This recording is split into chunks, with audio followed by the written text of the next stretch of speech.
દ્વારકાના ખંભાળિયાની અંદર એવું બન્યું કે સી.આર. પાટીલ સહિતના નેતાઓ ભાજપના કાર્યાલયનું ઉદ્ઘાટન કરવા માટે ગયા હતા, તો ત્યાં ગાડી ક્ષત્રિય સમાજના લોકોની બબાલ ઊભી થઈ ગઈ હતી અને એમણે કાળા વાવટા ફરકાવ્યા.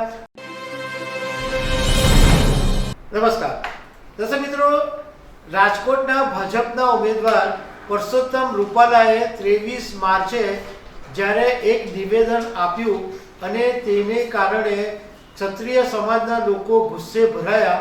એ પછી એવું લાગતું હતું કે આ પરિસ્થિતિ થાળે પડશે, પરંતુ 14 દિવસ થયા અને આનો હજુ સુધી કોઈ ઉકેલ આવ્યો નથી.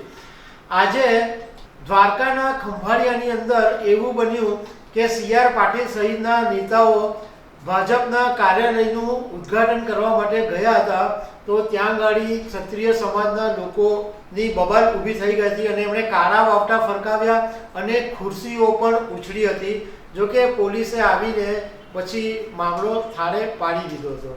તો આ ઘટના વિશે તમારી સાથે વાત કરીશું. મારું નામ રાજેશ શાહ છે અને તમે જોઈ રહ્યા છો ખબરછે.com.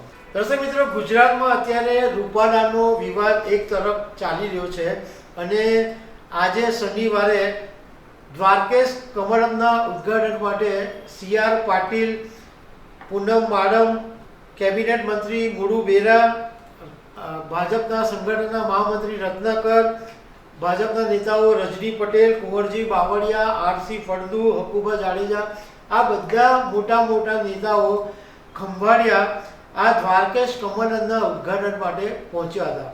પરંતુ ઉદ્ઘાટન કર્યા પછી જ્યારે સી.આર. પાટીલ પહેલા માળે પહોંચ્યા ત્યારે એક મોટું ટોળું ત્યાં આવ્યું હતું અને એમણે કાળા ફાવટા ફરકાવ્યા અને રૂપાલાનો વિરોધ કર્યો હતો અને રૂપાલાની ટિકિટ કાપો એવા નારા એમણે લગાવ્યા હતા. મામલો એટલો બગડી ગયો કે ખુરશીઓ ઉછળવા માંડી હતી, પણ પોલીસે તાત્કાલિક બધાને ત્યાંથી ખસેડ્યા અને મામલો અત્યારે થાળે પાડી દીધો છે.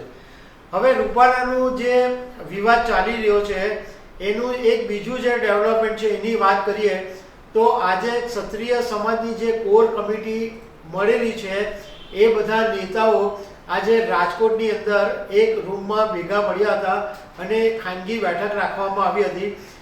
આ બેઠકની અંદર મીડિયાને દૂર રાખવામાં આવ્યું હતું અને બપોર પછી એ લોકો આજે એક મોટા પાયે રેલી કાઢવાના છે એવી પણ એમણે વાત કરી છે.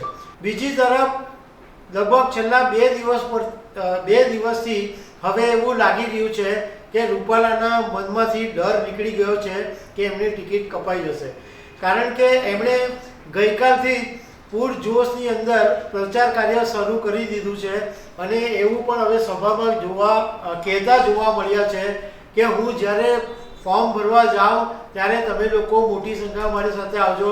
એમણે રાજકોટમાં જે અમરેલીના લોકો વસે છે એમને એમ કીધું કે હું જ્યારે ફોર્મ ભરવા જાઉં ત્યારે મને પાઘડી તમે લોકો પહેરાવજો.